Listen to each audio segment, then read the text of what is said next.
I keep saying those guys they had come from maybe a stealing spree or something, and they just bumped into me under those vibandas, and they gang raped me, they sodomized me, and they left me for the dead.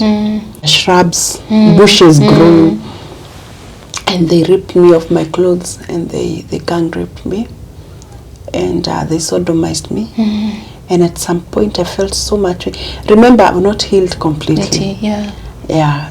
And at some point I felt so much pain that I blacked out. And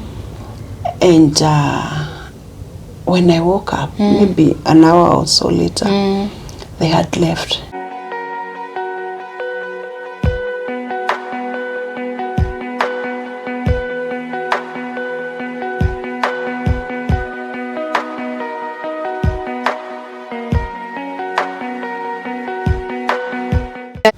We left where you come from prison.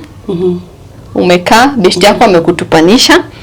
You've come from prison, you meet someone who gives you 50 shillings, a makanga and a bottle of water, and you go home, you meet your landlord, he tells you didn't leave your children and I'm here, you look for your children, you find them with friends. What happened next? I went to the pastor. I told you I met with the pastor. Yeah. He gave me 100 bob and asked me to leave. And not to go get pregnant again. And not to go get pregnant again. And at that point, I cried to God. Where do you go? I didn't have another option. I didn't want to now. Already I had been stigmatized, and I knew that no one would accept me anyway. So Ulienda, where did you go? I sat somewhere with your baby. This three of them. Yes, I have 100 shillings, and I don't know where to go. I am sick. So that night we found ourselves in the streets. You see those vibandas za mama mboga. Yeah, I waited for them and to finish working so that we would sleep there. And that is the beginning of us sleeping in the streets. And sometimes my children would go to friends, to relatives, but I didn't want to burden people. I'm the type that when I'm going through something, I don't want to just tell people. Sometimes, actually, parts of my story, people who are very close to me don't know. They have realized now when I'm sharing. Yeah. But also you come from a place of keeping things to yourself. Yes. As from the childhood story. Yes. I even hardly ask for help. It's so hard for me to ask for help. Yeah. So that is how we started sleeping on the streets. And at this time I'm around 26, 27. Yeah, and that was basically my life, and until sometime later when I was raped in the streets. So how long do you stay in the street before the rape comes? Months. Yeah. With your children? They were not there that day. And I keep saying those guys they had come from maybe a stealing spree or something, and they just bumped into me under those vibandas, and they gang raped me, they sodomized me, and they left me for the dead. Yeah, and I had like a small phone, and they didn't take that. And in the morning I called a friend of mine, someone I knew. I told her, this is it, this is what have happened, you need to come and take me to the hospital. And I was taken to Kenyatta, and I was treated at Kenyatta. They admitted me. I was so bad. Yeah, I had to go to theater and all that. And for maybe 3 weeks I was in Kenyatta. Yeah, and now I started going for therapies. And by this time, now this is 2017. 2016, I was gang raped at 2016, and I concentrated on healing. At this point, there's a friend I had met in prison. She's called Teresa, and she was starting her organization. She has an organization that reintegrates women back into the society. Yeah. Women who had been in prison. Because that is your root cause to you being on the street. Yes. And facing all these things. Facing all this stigma and all that. And Teresa came in, and she was starting out her organization, and she looked for help for me. And a certain church on Mombasa Road called Papa Center. Yeah, I know. Yeah. I like the preacher. I listen to him a lot. I was not actually fellowshipping there, but those people, they held my hands, and they paid my bills, they paid my rent, and they took my children back to school. Wow. And they. So you're back with your children. Yes, now I'm back in my. I'm now in this place whereby we can live together. Yeah, they went back to school, and they would do shopping for me monthly, sometimes even weekly. They offered a lot of help, and I just concentrated on healing. But in 2017, Teresa's organization, it's called Clean Start, had started picking, and she told me, Celine, now come, let's work together, because you've been there, I've been here. There's something we can do together. And she employed me in her organization, and I was put in the children department. Yeah. The children who accompany their mothers to prison. All the children in prison, okay, some of them were born in prison, but the moms came there when they were pregnant. You cannot conceive a child in prison. Yeah, because there are no men in prison. So their mom come in pregnant, or they come with the babies. So I was put in that department, and in 2017 December, I had finished sending Christmas gifts to prisons all over the country, and I decided, now I'm tired, I'll do the rest tomorrow. So around 8:30 I went back home. I left town at 8:30, and by 9:30 I was in Kabete. So as I was walking towards home, just a few meters from my gate, I met some 6 guys, and they were sitting there, and they said hi. I hied back, and they asked me to stop. To stop. And I asked them, why are you asking me to stop? Yet I don't know you. And they said, if you dare move, we'll kill you. You knew you were in trouble. I knew I was in trouble. I froze, and my instinct told me, give them your handbag. Of course, I had money, and I had money because all that work of sending parcels, I needed money, so I had money. I had carried some amount home, and I stopped, and I started giving them my handbag, and they said, who told you? And we want your handbag. So one came on my left side, the other one came on my left side. On my left side, and they showed me a gun, and they asked me, let's go, and if you dare talk to anyone on the way, we'll kill you. We'll kill both of you. So, and they wore masks. They had masks. Masks and big cape, Marvins actually. So I followed them, and you see it's dark. And they took me to a path I knew, a place I knew, because I've been brought up in that place.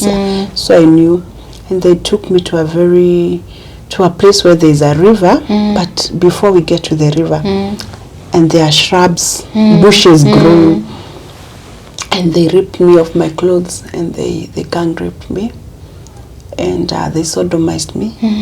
And at some point I felt so much. Remember, I'm not healed completely. Yeah. And at some point I felt so much pain that I blacked out. And when I woke up, maybe an hour or so later, they had left. They had not carried anything. So they had put my head on my bag.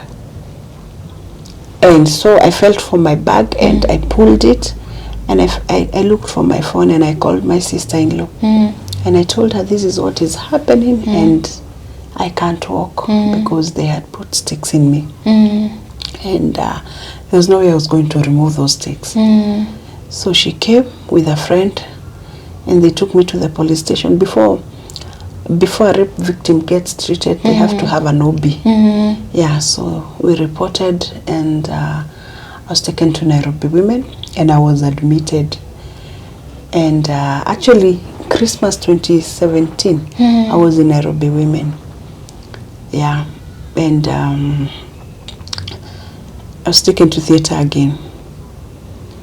And so I started the journey of healing. But this time, I'm bottling so much. I've bottled so much inside me that I need to let go, and I don't know how. Mama, I'm telling you, hey? And you're laughing and smiling. Yeah, I'm healed completely. Kujua vile nafungia machozi. I don't Celine, want to. don't. I know. Ukilia. I'm trying. Ukilia hata unashindwa. Mwenye story hadi. I know. I am trying. So this is the second gun rape. Within a period of how many months? A year. 2016 August. 2017 December.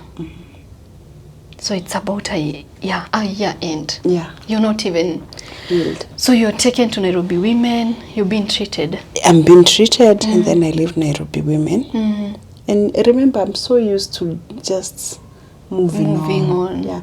Because there's no one to even share my problems. People will not understand. I always thought people never understood. It's also the way I had been brought up and socialized. Yeah, so I never thought. And also growing up, because people around you seemed not to care. That preached that news to you that people don't care. Exactly, the way I was socialized. So I learned to keep things to myself, and life continued. I went back to work. So this time, I was put in, I was removed from the children department. And because I'm also a coach, I was taken to another department of coaching, whereby we used to coach. There's a program we used to hold at Langata Women Prison, the same prison I was in. So I started coaching in Langata. There's a program we did from April now, 2018. Life coaching. And the program was running for 3 weeks. And I would go each morning to Langata Women Prison until they graduated on 22nd. The ladies graduated on 22nd April 2018. And so the whole of that week we were home. So when we were home, there's this friend of mine who had come from Greece. Someone I had schooled with, and she had tried looking for me until that day when I told her, now I'm on a break. Yeah. So she told me, Celine, I'm leaving tomorrow, but let's have lunch at our place. As you bid me goodbye, you can come with your children. We have lunch. And this is now in 2018. 2018. You're recovering still. Yeah. So I went to their place and we had lunch. And in the evening, she left. I didn't take her to the airport. And because my auntie was there, my children left with my auntie. So I went back home alone. Yeah. And I went back home. I took a shower and just hopped into bed because I had already eaten. And I slept. It was raining so hard. I remember it was raining so hard. And lights had gone. And in the middle of the night, I saw some bright light beaming at my face, and I'm like, I froze, as in my mind went blank. Because I knew what that meant. And I didn't want to even think. And then my mind started racing. If they take me to that place, it's raining so hard, they'll kill me. Now that place they had taken me last time, the previous time. And because it was near a river, I said, if they take me there, they're going to drown me. But they pulled me from my bed and took me to my sitting room. You knew it's the same people? Yeah, they were the same people. The second time and the third time, they were the same people. I could hear their accents, And these were not, I keep saying these were not your usual thugs. They had very expensive colognes. Yeah, they were clean. You know. So they are not really thugs, they are just rapists, tuseme hivyo. All people who had been sent. Yeah. So they brought me to my sitting room and they tore my night dress and they gang raped me and they sodomized me. And then they took so long as they took turns. They broke my glass and cut me. Even the first time they cut me with razors. Yeah, they cut me, had two small scars here. They strangled me, they did all kind of things. And remember, there were no lights. And then they left. And you had no neighbors? It was raining. And you know those houses of Ushago?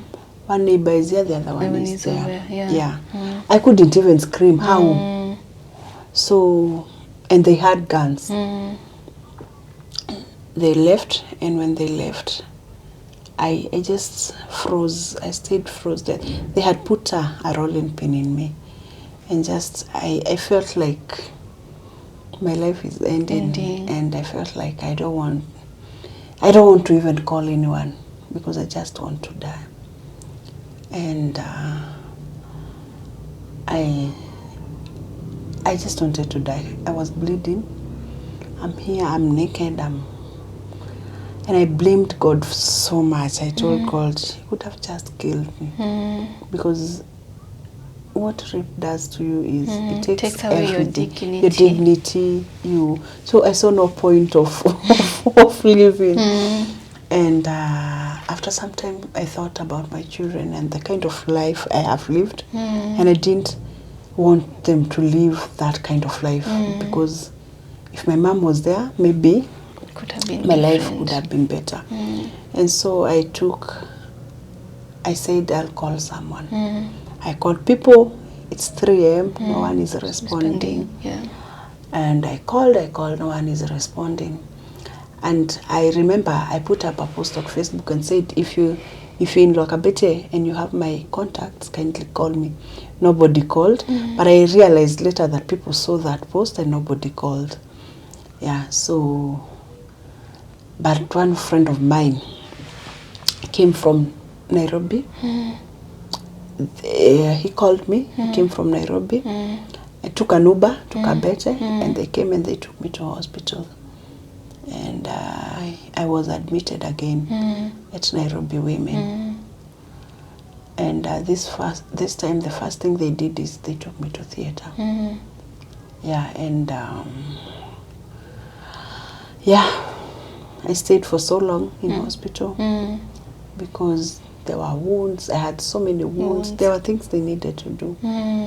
For a whole month I was there. Yeah, and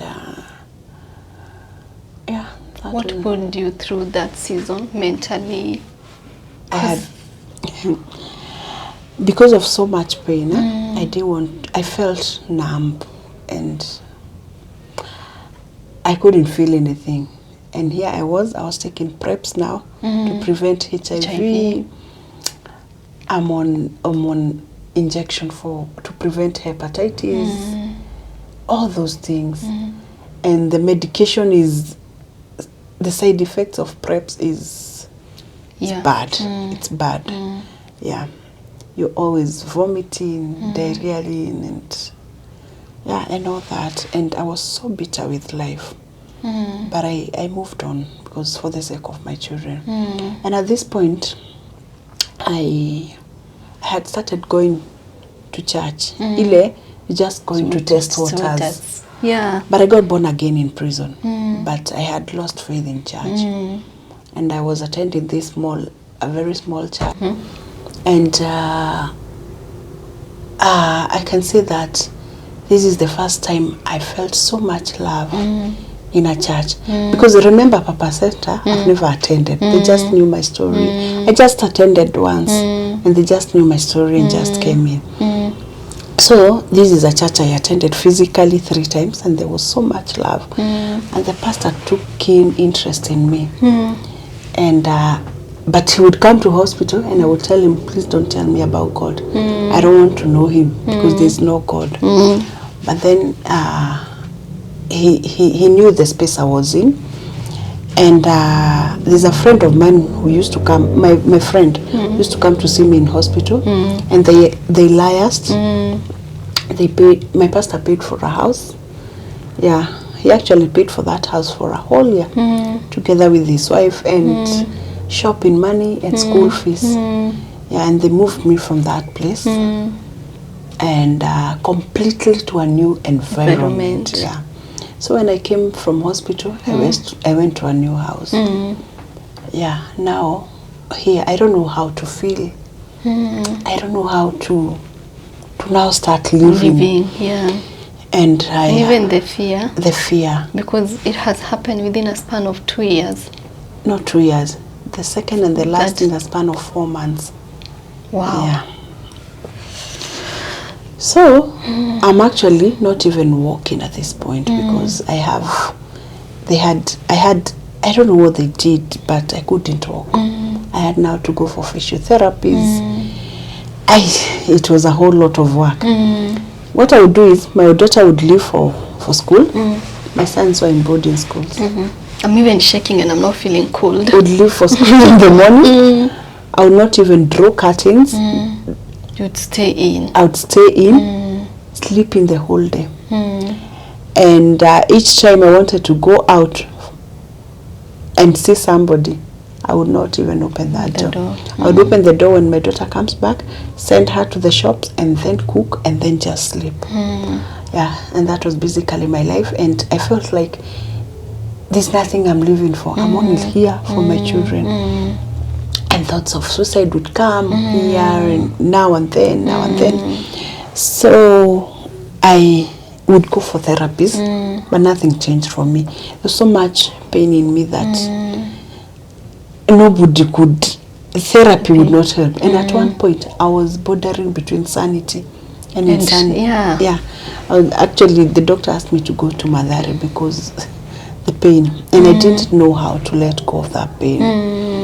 So, and the anxiety, I can imagine anxiety, all that. Panic attacks. Yeah. I was always looking behind my shoulder because I felt someone is following me. Yeah, so many times I have collapsed in Nairobi because of that panic attack. Yeah. And that was basically my life until one day I just went down on my knees and told God, if you don't heal me, I'll die. Only you can heal me. Yeah. Only you and nobody else. And that is when God turned things around, spoke to me and said, you need to forgive. And that is the hardest thing. You forgive? Wait, it's a journey. I'm telling you, when you decide to obey, there is no option. And I started now justifying myself, like, you're asking me to forgive, yet I'm the one who have been wronged. And where do I start? Whom do I start with? And it's not just now, it's from the childhood. From the childhood. When you were innocent. From the childhood. And God said, all of them. And actually, I'm the one who looked for you see those uncles who used to molest me when I was there? I looked for them. We sat down. We had a meal. And I told them I have forgiven them. You reminded? Did they even remember? Yeah. They remembered. And one of them actually said, I know I did wrong and this has been on my mind. It's only that I didn't know that you remembered and it has been disturbing me. But thank you so much. And I forgive them. I forgive everyone. You see that friend who left with my money? I actually housed her for 2 months, and because her marriage was crumbling and she didn't have anywhere to go.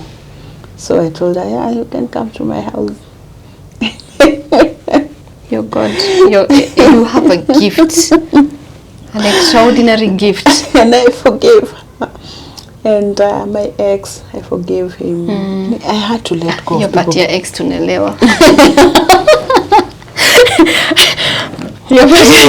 Yes, you have to. For you to move on. For you to move on. True. There's that releasing. Yeah. I forgive so many people. I keep forgiving. But there's one person I held, my mom. There was no way I was going to forgive that woman. And I kept justifying and asking God, no, if she never left, how can you leave a child? I've been through so much, I've never left my children. How could she leave? Or whenever it was worse to us, you made sure they were safe, even you, Yes. even if you were not safe. You were not safe. And I kept wondering what kind of a woman she was. She has never even come back to know how her children are. But the more God spoke to me, the more I realized I need to let go. I need to let go. And I looked for her. Not that I looked for her.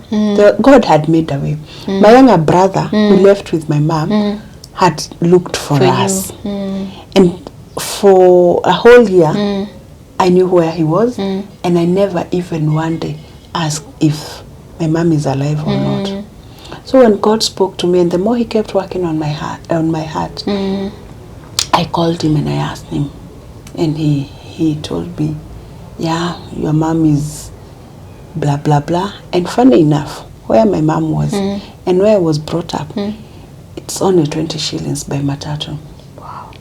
So probably she used to see us. Yeah, see you guys. Yeah. So, and that is how I went to her.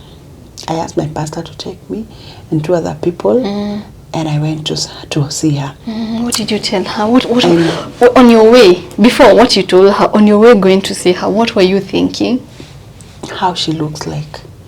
That was the only thing on my mind, because I knew I was not going to pursue a relationship. My heart was closed on that. Yeah, I was just going there to just see closure. Yeah. And I remember the first time I saw her, I saw a split image of me. She looks exactly like you.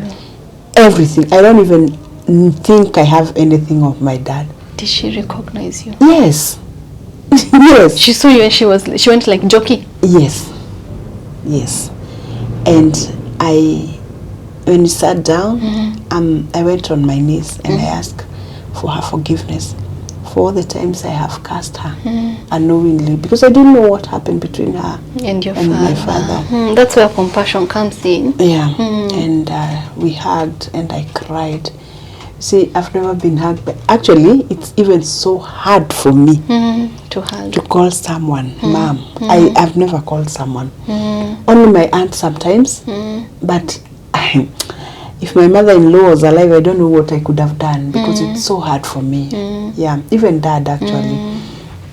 So she hugged me, we cried and all that, but I didn't want her to explain what happened. For me, I had let go.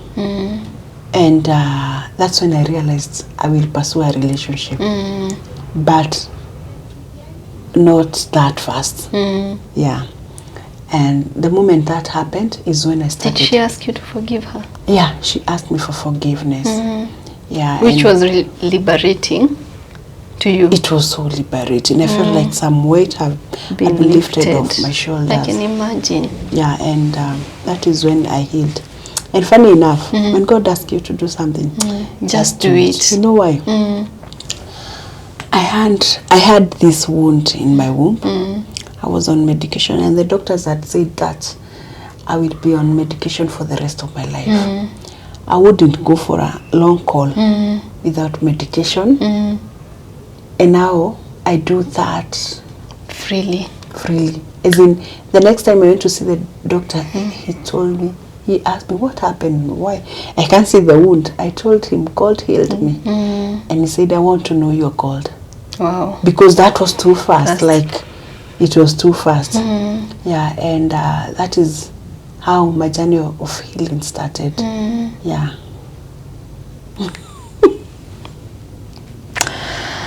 Well, Mama. Oh God. I'm telling you, I'm shaking. And despite it's cold, I'm shaking. I'm shaking just to listen how much. You know, when I met you, when I walked into the office, you were loud. and laughing loud and looking like nothing wrong. You looked like a sponsor. You know sponsor, the ones who go to a children's home with everything wanapeana. losing your mom at 4, losing your dad at 7, getting pregnant at 15, being a mother at 16, at 18 having the second one. Life goes a bit better, and then it turns for the worst. You go through 3 gun rapes within a short period. Yes. And then you come to a place of forgiveness. That only God could work through that. Only God, yeah. Nothing else. Exactly. And I also think throughout the journey, the way you're talking, if someone has the positive mind, they can hear or they can see where God was in all of this. God was in that story. It's not like he couldn't have allowed me to get gang raped, but he knew that I could handle. Yeah. You know, the devil's work is to steal, kill, and destroy. He had planned for me to be destroyed, but God turned it for his glory. Because each time I go somewhere and I tell my story, people get healed. There's so much healing. Yeah, there's so much healing and there's so much hope. And at one point I was sleeping on my couch one day and I was asking God, what is my purpose? And God said, I will send you to people to give hope and to heal people. And I'm at that point whereby not only my story, when I talk to people about even other things, there's so much healing. And there's that hope that, yes, I can rise from the ashes. And it's true what he says, I give beautiful ashes. Because do I look like I walked in the fire? No. You don't even smell smoke. You know, the way the governors, Shadrach, Meshach, and Abednego, when they came out of the fire, and then they say, yani, even their hair, even they don't smell smoke. You don't. Yeah, and I also got married again. Yes, that's where I'm going. I was about to say, you have a ring, girl. Show it. You have a ring.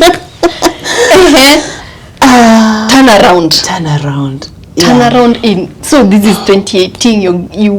Unaenda ukipona, but you're not even able still to walk. Yeah, but along the way, I started walking again. Now I'm here. I'm telling God, because you have healed me. Do this. You see the way we give God ultimatum. Yes, do this. I know them. Every girl has pulled that ultimatum. Work with me. Help me to work on myself. I'll serve you. I don't even want to get married. I just want to raise my children and just serve you. Yes.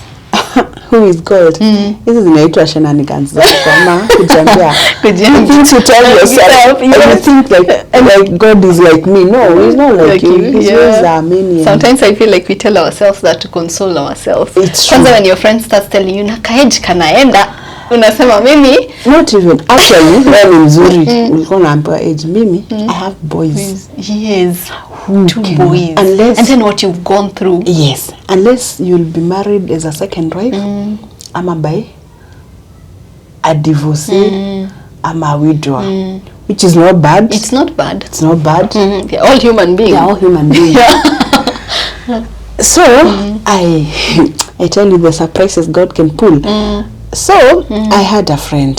This friend, we had not met, but he was a moderator in a certain big Facebook group called Single and Saved on Facebook.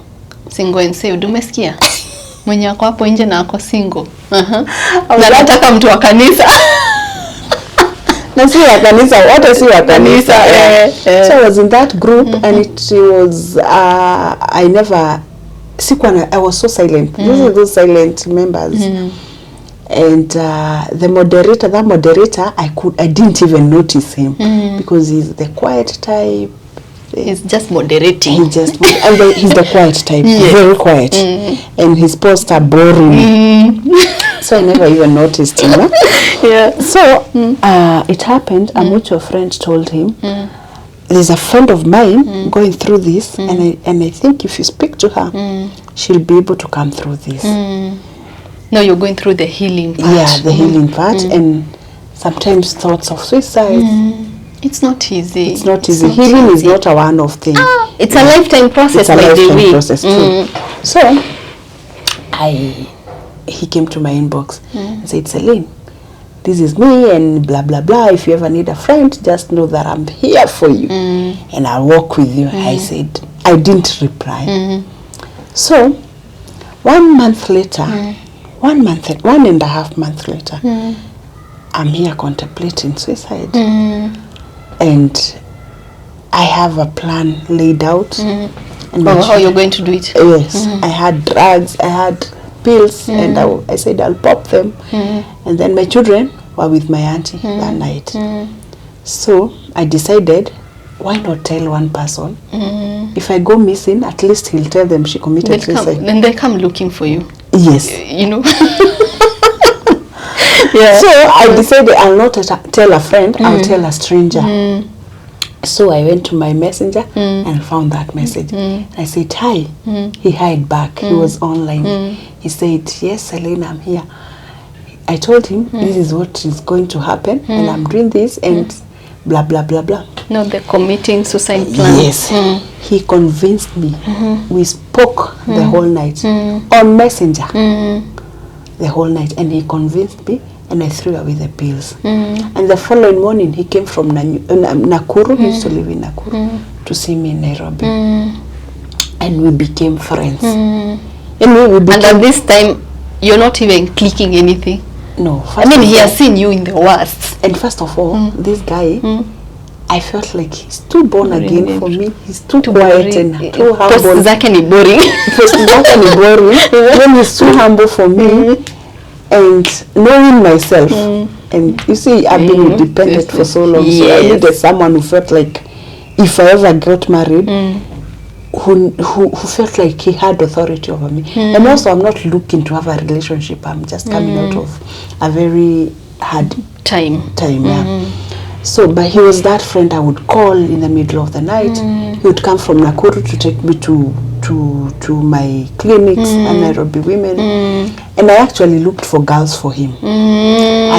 You're trying to be I pinpointed my friends. See this friend? The friend of Meghan.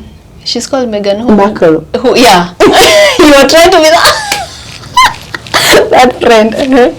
You see this one? She's born again. And she doesn't even have a baby. She's single. You guys can rhyme. And would tell me, I'm waiting for God. And that made you feel like he's more born again. Yeah. Waiting for God. Waiting for God. Waiting on God. But even me, I get him. Even me, the part of waiting on God. So Mimi, I was not waiting on God for a husband. I was waiting on God for other things. So that thought was not even crossing my mind. And also, I had teenagers. So this man, no. And the society. He's older than me by 2 years.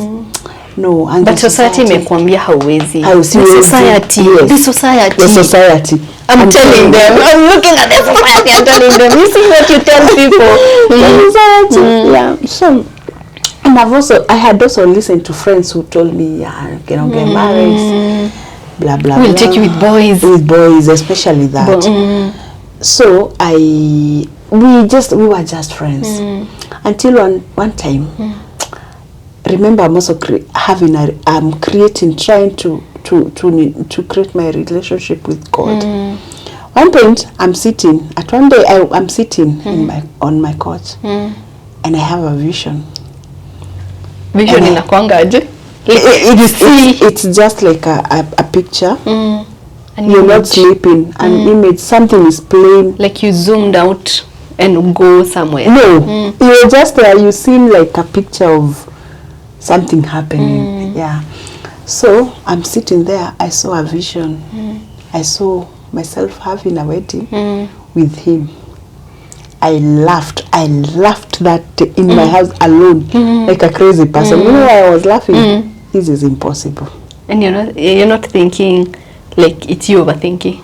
I thought so. And I even told God, either I'm dreaming, you're also not serious. Yeah. I by the way, I had reached to that point of telling God those things. You're also not serious. This man, no. Yeah. He's not my type. So that day ended. Another time, a dream. The same dream. That vision, that's a dream. So I kept to myself. I didn't even tell him. I'm old school. Yeah, I can't go telling guys. You're a girl. Yeah. I'm a girl. Even me, I can't. It's too much. We are not brought up that way. Exactly. So, but you still talk every day. Even when he's calling you, you already had a vision. I can't tell him I had this vision, but I would tell him about my dreams, other dreams, but not that one. That one, yeah. Yeah. So, kumbe hata him, God had shown him. Shown him.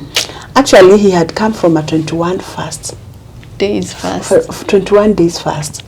So you are reaping the fruits of his fast. Yeah. And he was shown. And I remember he called me, Celine, tomorrow I need to come see you. And I said, why not? Come see me. He came with and he's been walking with you. He's been your comfort somehow. This is a person who knows me in and even some things that I've never told anyone. He knew. And he came with a ring and he engaged me. Of course I didn't say yes. I'm old school. He went down on his knees. He went down on his knees. I have photos. I'll show you. And no one else knew apart from you guys? Nobody else knew. So how did you take photos? You were like, but after now he had engaged. Yeah. I took photos of hands now after the ring. Yeah. Not that one of kneeling down. So you didn't say yes. You kept quiet. I didn't say yes. I kept quiet, and he had a cake also. Why did you keep quiet? Because I'm old school. I can't just say yes. You're playing hard to get. But you're allowing the ring to go into your finger. That's confusion. Yeah, I was confused and shocked also. So I needed time. Give me time. And he understood all that. He understood. So you see, when God sends the right person, he understands. And he told me I'll not push you, but I know this is what God wants.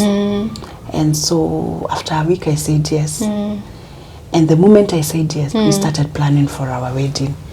So, planning for our wedding, we don't want a big wedding because we don't want to ask people for money. This is in 2019, end of 2019. So, umesikia kuna COVID China. Hiyo wakati. Aijanza, this is September. Oh, it had started over there, but it was not loud. Yeah. So, we went to the AG. We were given some 21 days. 21 days. Then we went back, and we were given the date of the wedding. So the date of the wedding was February 12. So as we are here, we are planning to do an AG wedding, and then probably have lunch with our friends. Contribute 500 or something. Go have lunch together. Some very few friends. But let me tell you something. When God is in something, no matter how much you plan, He will unplan. He will unplan. He will spit it out. How did he unplan? What was that? We've gone now to see my uncles, and we've gone to his home, and now things are emotional. You took him to your shags? Of course. I can't get married without telling this. They brought me up. Even the one who threw you out of the house? Yes, they are my uncles. Those people have brought me up. And actually, maybe they are throwing me up because they didn't know how to treat a person who is pregnant. Oh my God, you're so positive. Yeah. You're so positive. They have not brought up children of their own before. So maybe they were just doing for example, with me. So my God, you're so blessed, God. So I took him to shags. And you went to their shags. Yeah, and things are emotional, and here we are, and we have looked for, because when you go to the age, you have to have best maids and rings. That is all they want. So here we are planning a wedding. Hearts beating and all that. We can't wait for that day to end now so that we can see where God wants to take us. And a week before our wedding, I remember there was a kesha in our church, and I didn't feel like going to that kesha, but along the way I went, and I remember when I walked in, my pastor was praying. He stood up and pulled me and laid hands on me. While he was praying for me, I saw myself in a gown, but I didn't tell him. And him, he says, he felt he was actually desiring for me to come to that kesha. And when he was kneeling there, he was praying for me. So the kesha ended and I went home. That was on Saturday. Sunday I went to church. At night, a friend of mine called Shiko, called me, Celine. There's a friend of mine, she sells gowns. And because February is a last month, she wants to give out a gown to one bride. Can I tell her your story? I said yes, why not? She sent my story. That lady is an MCA in Kilifi. That lady is in Mombasa. She says she didn't sleep. She looked for service providers in Nairobi. And they wanted it to be a surprise. Video, everything, photos, grounds, food, decoration, transport. People offered transport. So Mimi, I'm here thinking they just gave out a gown because they've asked for my measurement, and someone had offered to do my hair. The person who did my nails flew from Mombasa to did my nails. He went back the same day. Oh my God. And you're doing this for AG, not for, you don't have an idea. They actually didn't tell me. So maybe I'm thinking they want me to go there, beautiful and all that. There's someone to do my makeup at the AG. Someone had offered to buy me shoes. My children clothes had been bought. Maybe I'm thinking they're just doing this. And our brother is getting a suit somewhere. Yes. And the only thing we bought with our money is the rings. So at the gate of the AG, I see a Prado, and I'm like, and someone comes out and tells me, get in. And I'm like, what is happening? You went to the AG and then you came out. Yes, yeah. And then we came out after saying our vows. But of course we had friends at the AG. Actually, at the AG, see, it's a judge. It's a judge who officiates. And it's done so quickly for the next person.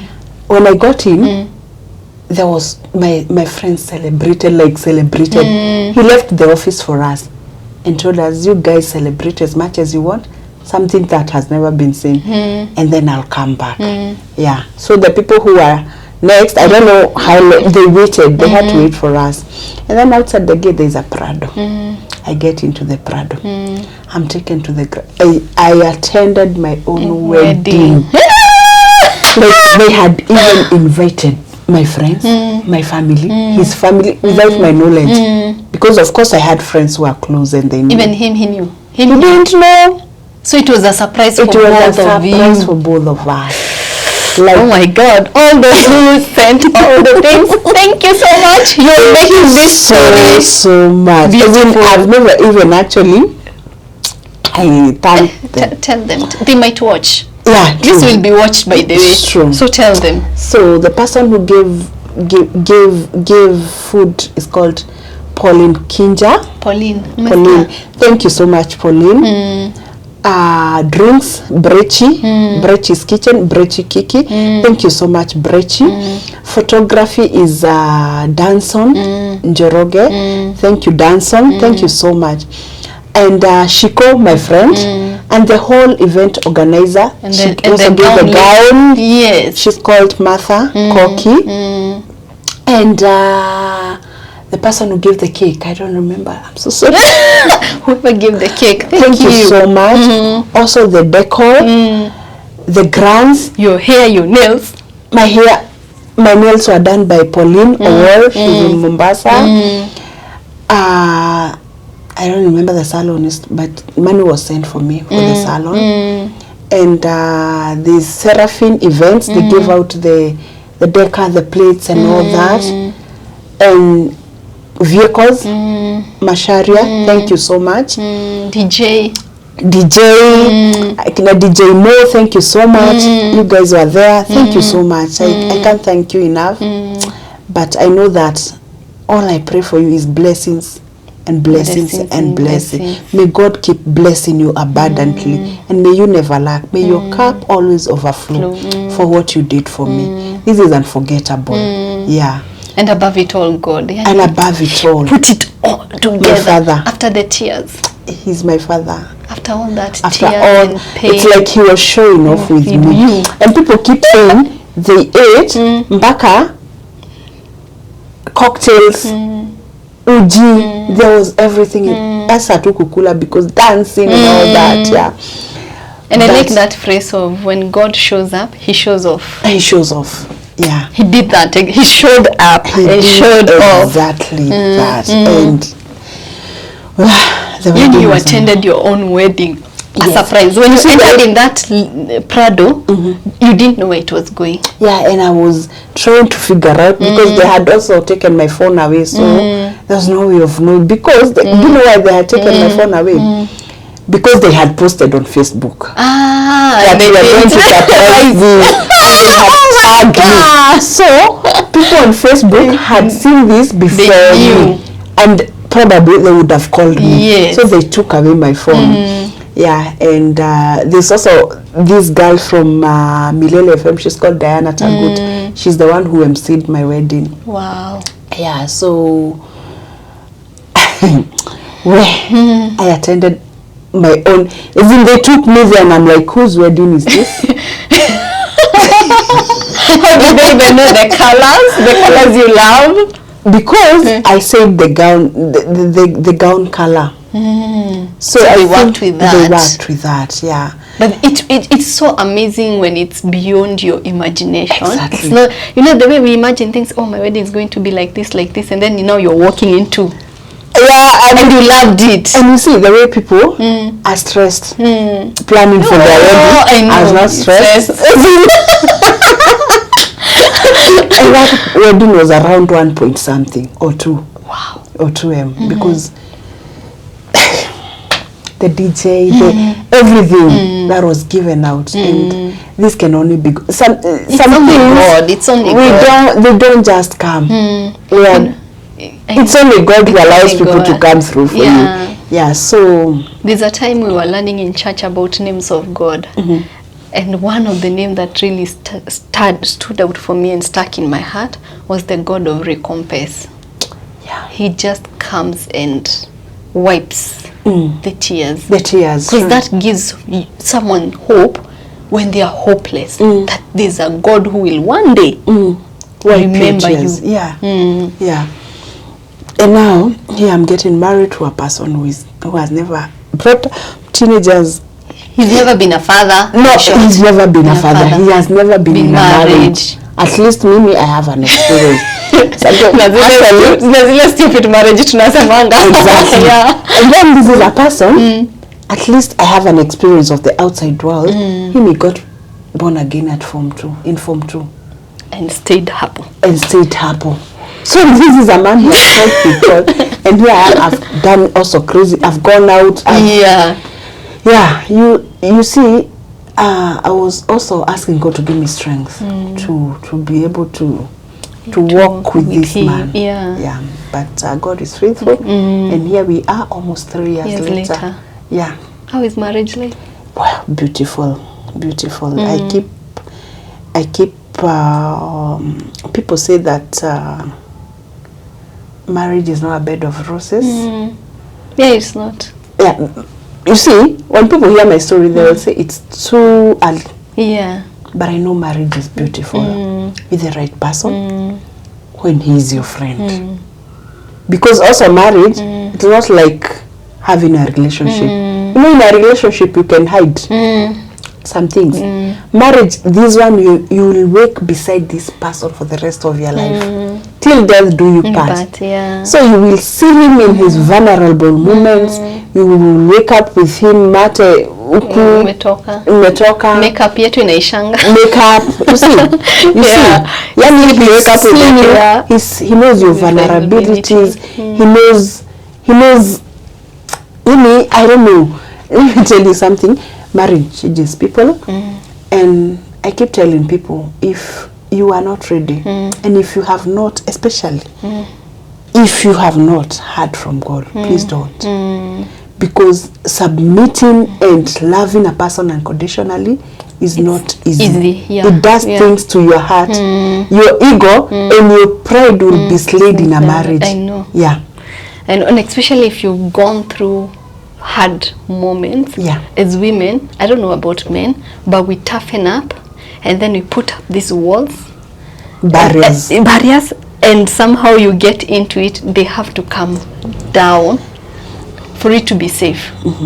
You see what we do after you've gone through issues, you get in married, you get into it, one leg outside, the other one inside, and you're waiting for a trigger, a small trigger to run.